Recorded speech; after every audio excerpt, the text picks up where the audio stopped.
Stuart Nielsen is a global Scot working in Bahrain and works voluntarily for the Scottish Government, promoting inward investment to Scotland as well as exports.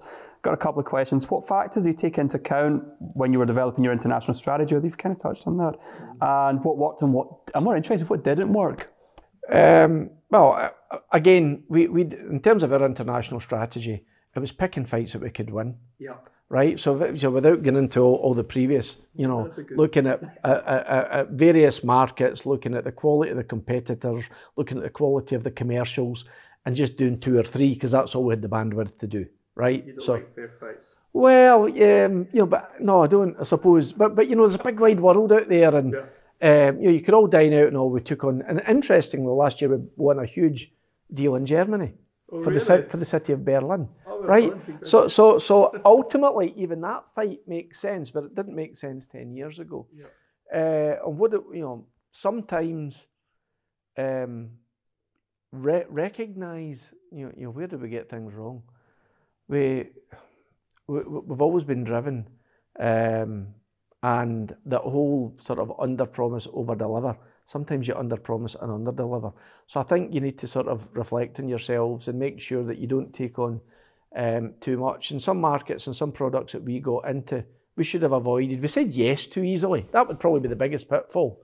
So we did some of these virtual electric, almost like your how an electric toothbrush charges, right?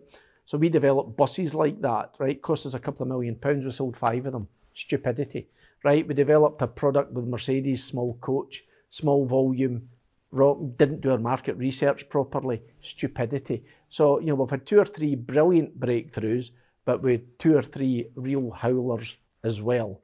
Yeah. But sadly, I don't know any business that will get everything right all the time. No.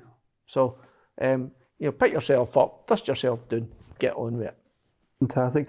And there's another question he has, but this is also same question. Richard Muir, the Deputy CEO of the Glasgow Chamber of Commerce.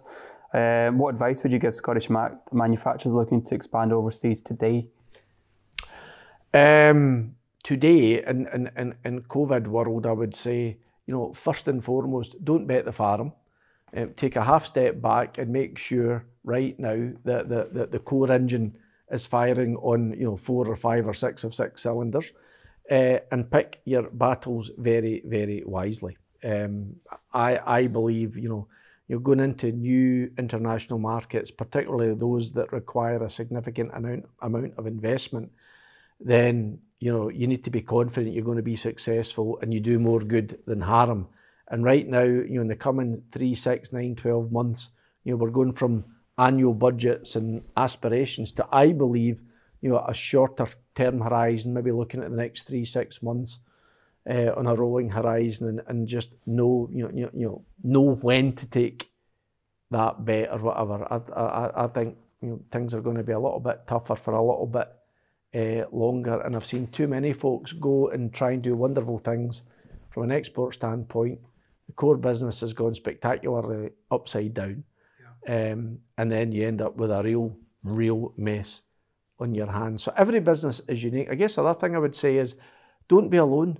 Go and talk to other folks that have done it, and whether it's your pals or your peers at Alexander Dennis or Weir Group or Wood Group or, you know, AG Bar, or even some of the smaller companies that have gone international. You know, go talk to Entrepreneurial Scotland or Entrepreneurial Exchange. Or Richard, the guy from the Chamber of Commerce. You want me to get a wee plug in? but Chamber of Commerce, join the Institute of Directors. There are lots of brilliant organisations out there that if they can't answer your question, they'll always know someone that can. And I think just getting that perspective is a brilliant thing, because only you can make that call. But I'll tell you what, having the most points of light to help you make that call, why not? It's a lonely old place being the gaffer or being the head of a particular function, but steal with pride. Go and learn, you know, before you make that big decision.